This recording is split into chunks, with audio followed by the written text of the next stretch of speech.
Watching movies, talking to some of the most famous celebrities of all time, and traveling around the world sounds like the perfect job, doesn't it? As a movie critic and celebrity interviewer for Live in the D, Movie Show Plus, and radio station WJR, Emmy Award-winning producer Greg Russell has interviewed them all. And today, I get to interview him. Isn't that great? This is our 300th show of Welcome to Celebrate Michigan. I'm so excited, and we are so excited to have you here on the campus of Madonna University. I'm Chris Benson. 300 shows of Celebrate Michigan has gone by so fast, and it seems very fitting that we're inviting Greg back to be our guest. Movie critic, celebrity interviewer, I could go on and on, but... Oh, continue, no. Welcome back. We're so happy to have you today. Chris, thank you so much for having me. It's great to be here. It's great to get out. Thank you for having me out where I can wear real clothes, no more sweatpants or a t-shirt. This is fabulous. Well, we're glad. You mean you could have worn that if you wanted to. You know, we're a casual show. And speaking of the show, tell us about Movie Show Plus. I know there's so many people who've seen it, but what's the latest with it? Well, we're still airing on TV 20 and also Channel 38. It has been around for almost 20 years. Wow. We're one of the longest running non-news shows in Detroit television history.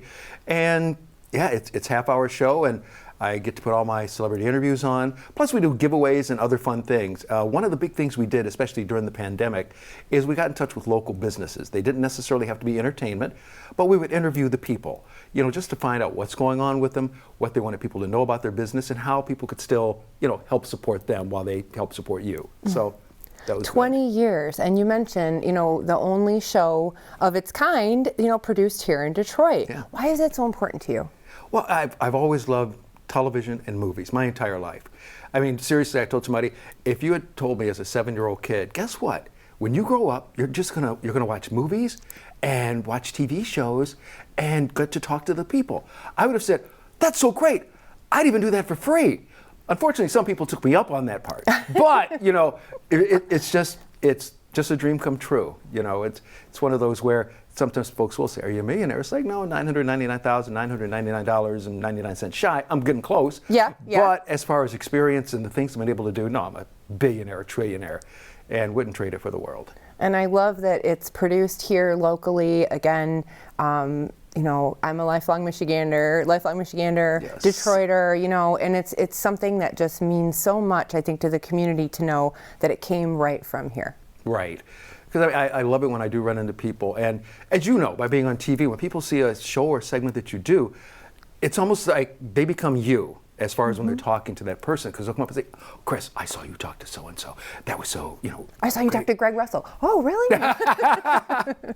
and I'll get it from people going, especially guys, man, I saw when you talked to Halle Berry. Whoa. And the usual, did you mention my name? Well, let me think. Yeah, no. As you look back over the history of the show, 20 years, how have things changed? Well, we started out on videotape. Oh, wow. Yeah, that's a big change. You know, those big beta tapes that would just, you know, lug around and all like that.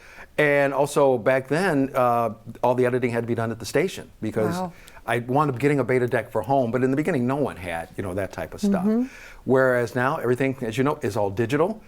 I could shoot a whole show on my iPhone if I want to now. Unbelievable. Yeah, so no matter what, you know, you've got access to a television studio right in your pocket. And I feel like that really gives more creativity to many people because, again, you talk about the iPhone. I mean, this is not a commercial for iPhones, but that's some great technology, and you can produce some decent stuff with that. Oh, yeah.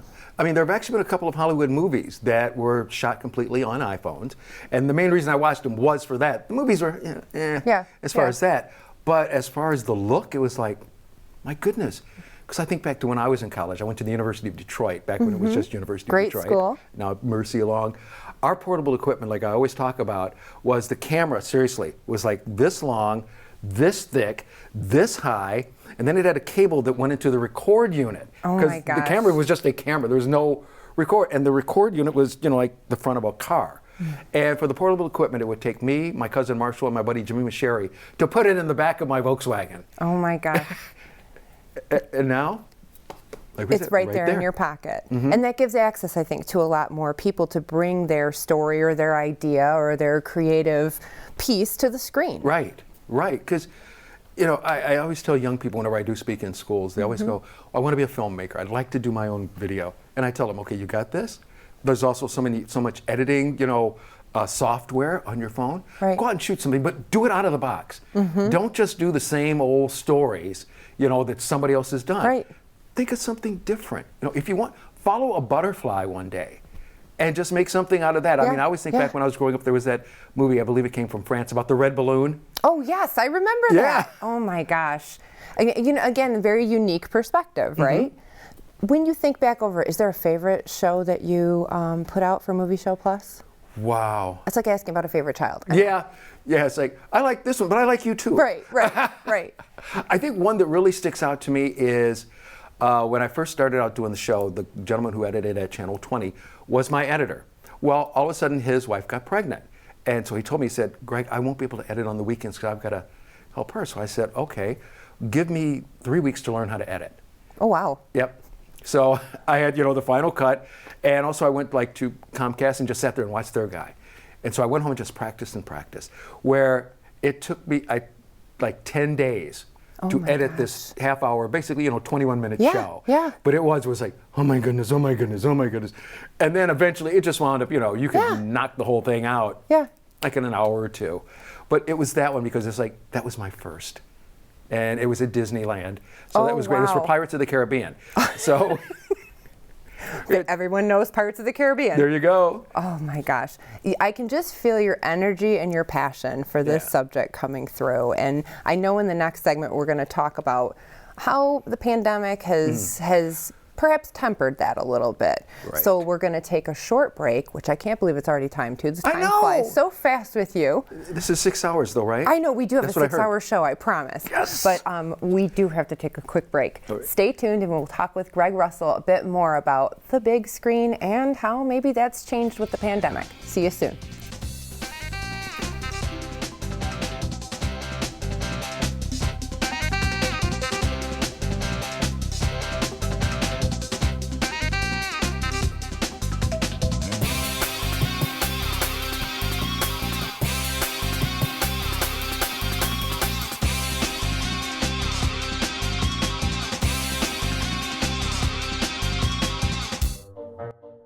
They call me Prince like I'm royalty or something. But the places I've lived ain't no palaces. So I don't need grilled salmon or a new scratching post. Just give me a cardboard box and a can of tuna and we're good. You can even change my name. I'm cool being the kitty formerly known as Prince.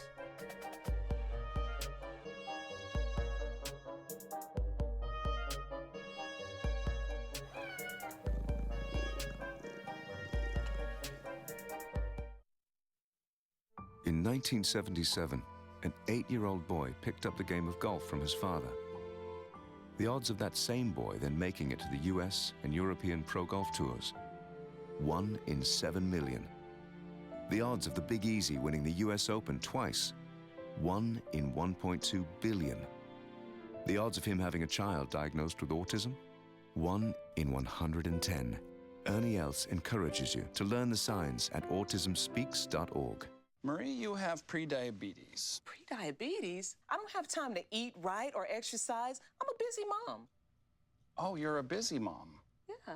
This is great news. Busy moms never get prediabetes. Wait, what? Let me just... Yeah, this is all the people at risk for prediabetes, and way over here, busy moms. No?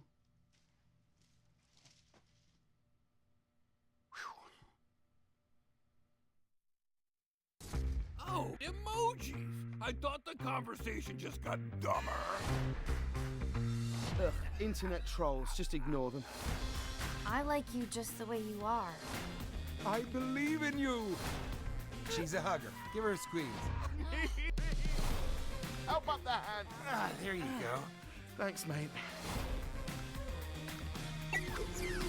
You're killing it, Jane!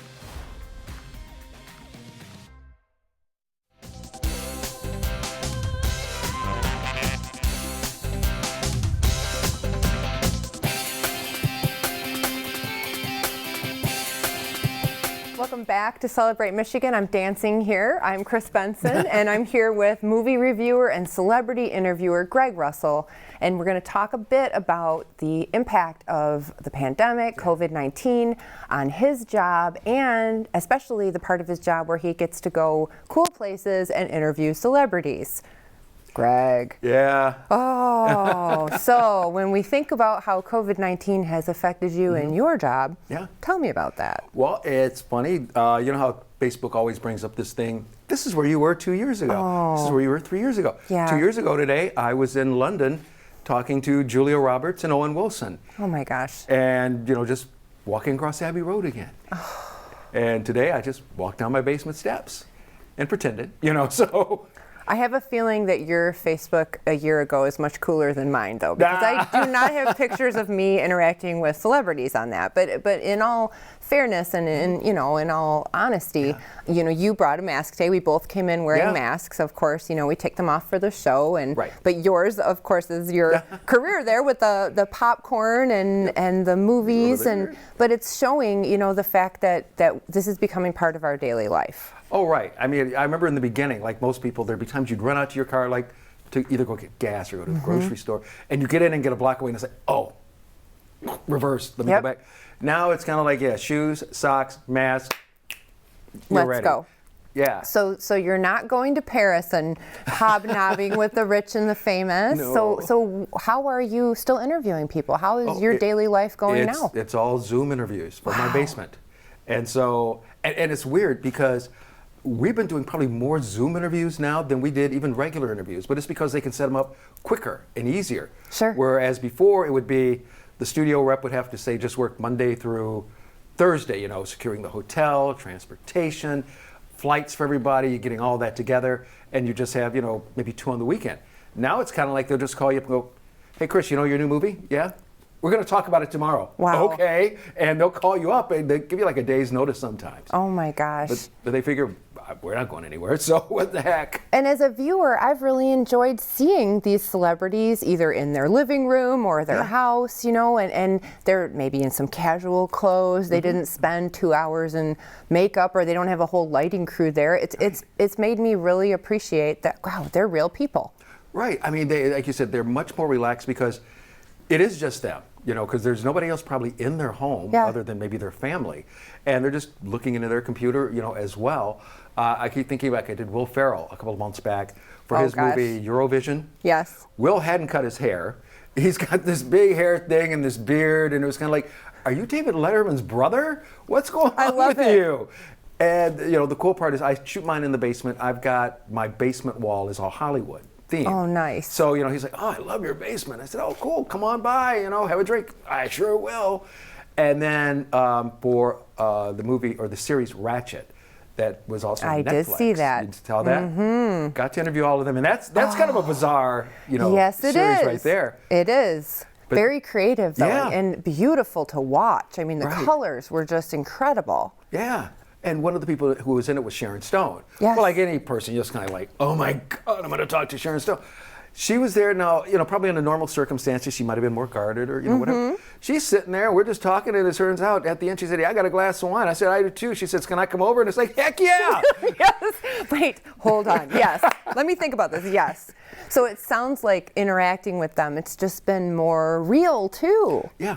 Yeah, definitely, except more laid back because, again, like we said, they're at home. They see you're at home. No one's, you know, just overdressing and everything like that. Most of the time, you just kind of have a good time. Just, so what have you been doing lately? Not much. Me either. Good, you know, type thing. Are you wearing sweatpants? Yes. Oh, I did that the other day. Somebody asked, are you wearing sweatpants? And I had on these plaid sweatpants, and I, you know, lifted up the one leg, and they're going, there you go. How long have you been wearing them? I said, June. Oh my gosh, there you go, yeah. See? Well, and as you think about the different interviews you've done, do any stick out to you? I know, again, I'm putting you on the spot, but any stick out to you as unique or particularly special in any way, since your Zoom era has been upon you? So Zoom or just any interviews? Well, I think when I'm thinking of this pandemic, just how about virtually? Oh, okay. Jerry Seinfeld. Oh, wow. Because he had a stand-up comedy special on Netflix. Now, normally Jerry's one of these guys when you're interviewing who's very, you know, just kind of like himself. But again, this time, he's laid back. I don't know if you saw the special of his, but he jumps out of a haven't. helicopter. Oh my gosh. At the beginning. And so when I asked him, you're only allowed 2 questions. So the first question I asked him, it was kind of like a, kind of quick answer. And I'm thinking, okay, abort. What do you do? So then I brought up, I said, okay, now that was actually you jumping out of the helicopter. And I got this long answer. And it was like, there, that's my interview. The heck with the show. Yeah, for sure. And then you just made me think of one. A couple of weeks back, I interviewed Robert De Niro for that movie, The War with Grandpa. Yes. Normally, De Niro, he's always very nice when you go into a room, but he's just very short with his answers. Okay. Like you'll ask him something like, so you play the grandpa, what's it like, playing these parts now? He'd normally go, yeah, that's fine, yeah. And you just kind There's of go, 30 more minutes in the show. right. I got him on this thing, and I told people, it was so funny, I couldn't get him to shut up. Wow. It was, he's just like, and it's like, this is the longest De Niro interview I've had in 20 years. And the pandemic has been good to you in this way, it sounds like. I mean, again, that's just a different way to connect. And when you think about it, no one's going out really and interacting as much as they probably want to. Right. And the thing also is, some people say, well, what do you think the audiences think about these? It's like, well, everybody's so used to seeing these now. Yes. So it's not like anybody's going, oh, the video's a little fuzzy, or the audio, it sometimes might be a tad off. But yeah, everybody's used to seeing it that way. And I think, again, it humanizes these, at least in my mind, it humanizes, like, wow, they're sitting in their living room. Now, again, their living room is probably in a much nicer house than mine. But, they're going through kind of the same thing that we all are. Right. So awesome. Well, my gosh, it's time for a break again. Again? I know. We're going to be right back. We've got a lot of pictures of Greg with his, again, brushing elbows with celebrities. And we can't wait to show those to you. And we'll have him tell us a couple of stories. So stay tuned, and we'll be right back to Celebrate Michigan. See you soon. We will see them soon, right? Yes, we will. Okay. And are you going to dance during the music as we go again? Has it started up yet? Well, it's going to in a minute. Oh, okay. So. But you can start now if you want to pray. There we go. Okay, he's on cue. There it is. Greg Russell.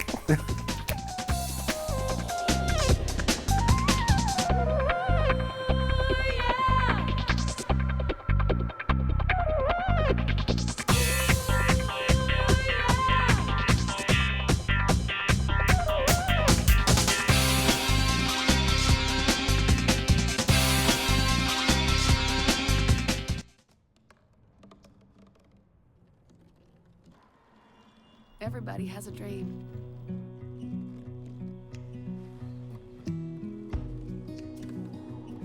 Mine was to see the ocean. And with a little help, I made it.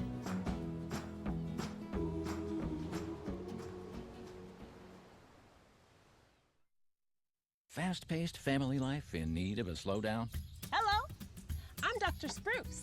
Did you know all those green shapes on maps are parks and forests? It's true. Visit discovertheforest.org and plan to visit a park or forest near you, instead of just wondering what it would have been like. While the word forest might make you think of distant lands from far, far away, please note parks and forests are closer than you think, which means things like beautiful scenery, fresh air, and family time are also closer than you think.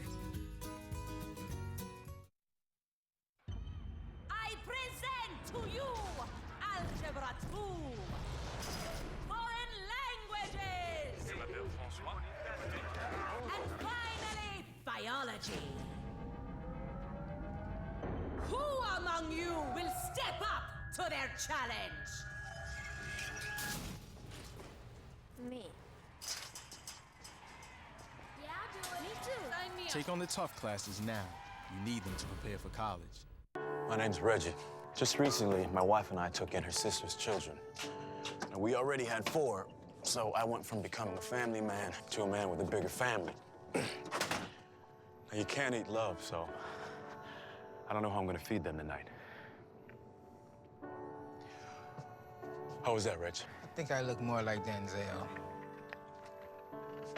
That's cold, man. Play a role in ending hunger. Visit feedingamerica.org/hunger and find your local food bank.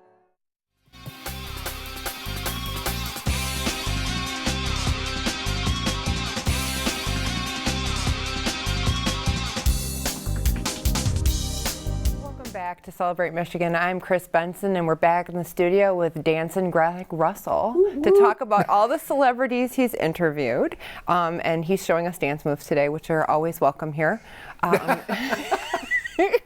How do you prepare this? I mean, truth be told, knowing I was going to talk to you, I did preparation today. I was thinking about, okay, what are we going to talk about? But I mean, and I know you, and you're a local celebrity, you know, and also internationally known, perhaps. But you're talking to people that I would be so intimidated. I've never talked to someone at the level that you have. How do you prepare for this? Now what I do, because we only get like about 5 or 6 minutes. Okay. Way back in the day, I used to sit up, excuse me, and write out, you know, like a bunch of questions that I never used. Okay. And so one of my friends told me, said, just think of 6 questions in your mind. If they're a good enough actor, he or she will give you a minute, you know, right there. And then also, the best interviewers are the best listeners. You know, listen to what they're saying, because I always use it as an example. You know, a person who's talking to somebody who was there when John F. Kennedy was assassinated. Wow. And the person goes, yeah, I actually saw where the shot came from. And the guy's looking down in the sheet. Yeah, now Jackie was wearing that pink outfit, and it's like, no, you know, always listen. Right, and hear what they're saying and feel that. Have you ever been in a sticky? On that note, have you ever been in a sticky situation where you just that interview wasn't going? Oh, I had one fun one. Matt Damon, who I love. Yes. In fact, he's going to be one of the stories I bring up. We all love Matt. We all love him. Matt Damon. And you know, his father and brother are from Detroit. Oh, yeah. So there was one time, I don't remember what the movie was, but this was way back when. I just started asking questions and just rambled. And then finally I just looked at him and I said, this is going nowhere, right? He said, yeah. I said, can we start over? Yeah, let's do it. Okay, I good. love that. So. Well, this isn't going anywhere, but I have to drive this somewhere because I understand you brought pictures. Yes, I did. And so we're going to take a look at these pictures because you have, again, been in the presence of what some might consider greatness. So let's talk about who's on the screen now. Denzel Washington. Ay, ay, ay. He is one of my all-time favorite people, really for this reason. I mean, the first time I knew I was going in to interview him, I'm thinking, okay, 2-time Academy Award winner. All men want to be him. All women love him. Yes. And, you know, one of the top 3 or 2 actors. You know, half the time between him and Tom Hanks. And I kept thinking, if I go in and if he's you know, it's not okay, cool. From the very first time I interviewed him, he has treated me like he has known me for 20 years. I mean, it was like just so great. Yes. You know, just always just the hey, how you doing? And there was one time I was interviewing for the movie Flight, where he was the drunk pilot. Yes. I'm standing in the hallway. I was talking to a young lady friend, and next thing you know, her eyes get big as saucers. And I'm thinking, if someone's coming up behind me with a bat, tell me. Right. You know? Next thing I feel this tap on the shoulder. I turn around, and it was Denzel. And he's going, hey, man, just want to come over and say hi, see how you're doing. I'm thinking, wow. Yeah. You wanted to come over and say hi to me. Down to earth. Yeah. Nice guy. Nice Absolutely. guy. Oh, wonderful. Okay, another nice guy on the screen. Tell me about Paul McCartney. Oh, my goodness. I've been in love with the Beatles since February the 9th, 1964, and never, ever in my life thought I'd ever meet one. Well, I'm a member of the Critics' Choice Awards. Yes. So about 10 years ago, we knew he was going to be there because he was up for a song from a Drew Barrymore movie. And can I drop some names? Sure. Okay, great. Please. Just want to make sure, you know, don't want to just throw sir. stuff out. So we're at our table, and honest to goodness, sitting next to me, and we're playing elbows, is Meryl Streep. Oh my gosh. And then the table up here on the right was the Inglourious Bastards table. Yes. So you've got Quentin Tarantino, Brad Pitt, and all those guys doing shots. And then over here is the Up in the Air table with George Clooney, who kept going over to that table. Wow. But then right behind his was Paul McCartney. And so they used to have this thing about not taking any pictures. But my deal is, I'm never going to get an opportunity. You need to take some pictures, Greg. I would have taken pictures. Oh, yeah. So just during one break, I'm figuring, well, I've got to at least go over and say hi. So I get up, I'm walking over towards him, and it's that weird thing. All of a sudden, I'm like, as far away as I am from you, and I'm thinking, I can't turn away now. I'm in his tractor beam. He'll call the cops and call me weird. You got to go. Right, got to go. So I went up and I just said, hi, Mr. McCartney. My name's Greg Russell. I'm from Detroit. I just wanted to say I've always been one of the biggest fans. He goes, oh, Motown. And it was like, oh, this is so cool. Well, then they rang the bell because the commercial was over. So I went back and sat down. And I thought, this is great. Well, during the next commercial break, there was a young lady who's part of our group who at the time was in her 20s. I saw her getting her picture taken with him. Oh, and my wow. friend who I was there with, she said, you've forgotten more about this guy than she'll ever know. Yes, it's true. So then during the next break, there was all of a sudden this big group around him. So I got over there, and finally, he turned around and he said, oh, hey, Motown, what's going on? I said, is it okay to take a picture with you? He says, are you kidding? I would love that. And what the fist is, he's going, this guy from Detroit's been taking my girls away from me for years. And I'm going, my Paul gosh. McCartney said I'm taking away his girls. And I love that you dropped Detroit in there and that he calls you Motown. Yep. Oh, that's awesome. And then there's another part with Matt Damon. When I walked away, I got tapped on the shoulder. It was Matt Damon going, that was so great. Oh my gosh. And speaking of famous people, you know this guy too? Yeah, we've known each other for a little bit. This was a couple of years ago. I got sent to Paris for the Mission Impossible movie Fallout. And yeah, just one of the greatest times. Just like you're sending me to Paris, France to work basically 2 days, but I'm there for a week. Unreal. And there you go. Had a ball. And he's a great guy. Love Greg, talking to him too. where can people find you? Our time is so short. Again, I wish this was a 6-hour show. Yeah. Where can people find you online? You can go to movieshowplus.com for all the full interviews. Also, click on Detroit.com, which is Channel 4's or Local 4's, website. You can also find me on Instagram and. I will try to find you. I'm new to Instagram, so give me a little time. You got it. Under Movie Show Plus, and also just Greg Russell Movies there as well. And same thing on Facebook, Movie Show Plus. So I'm there. Just put my name in, Greg Russell Detroit, and boom, it'll show up. A national and local treasure, Greg Russell. So we are so glad that you could join us for this 300th show of Celebrate Michigan. And we're so glad that you joined us as well. Thank you for being a part of our audience and helping us look behind the scenes with this guy. Stay tuned, and next time we'll see you right back here at Celebrate Michigan. Take care.